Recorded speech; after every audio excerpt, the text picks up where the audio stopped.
पाथरी शहरात गुढीपाडवा व रमजान ईदच्या निमित्ताने पोलीस प्रशासनाचे भव्य पथसंचलन। परभणी जिल्ह्यातील पाथरी शहरात गुढीपाडवा व रमजान ईदच्या पार्श्वभूमीवर शहरात शांतता, सुव्यवस्था व बंधुभाव कायम राहावा यासाठी पाथरी पोलीस प्रशासनाच्या वतीने 19 मार्च 2026 रोजी भव्य पथसंचलनाचे आयोजन करण्यात आले। या पथसंचलनाचे नेतृत्व पाथरी पोलीस स्टेशनचे पोलीस निरीक्षक लक्ष्मणजी केंद्रे यांनी केले। या पथसंचलनात पोलीस अधिकारी, कर्मचारी यांचा मोठ्या संख्येने सहभाग होता।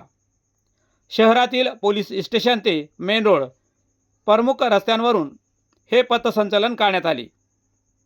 यावेळी पाथरी पोलीस स्टेशनचे पोलीस निरीक्षक लक्ष्मणजी केंद्रे यांनी नागरिकांना शांतता राखण्याचे, अफवांवर विश्वास न ठेवण्याचे तसेच कायदा व सुव्यवस्था राखण्यासाठी सहकार्य करण्याचे आवाहन केले।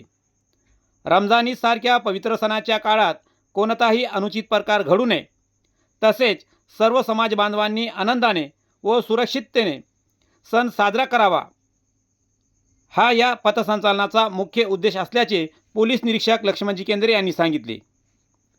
या उपक्रमामुळे नागरिकांमध्ये सुरक्षिततेची भावना निर्माण झाली असून पोलीस प्रशासनाच्या या प्रयत्नांचे कौतुक होत आहेत। आपण पाहत आहात SKF न्यूज, सलमान सय्यद सोबत, पाथरी।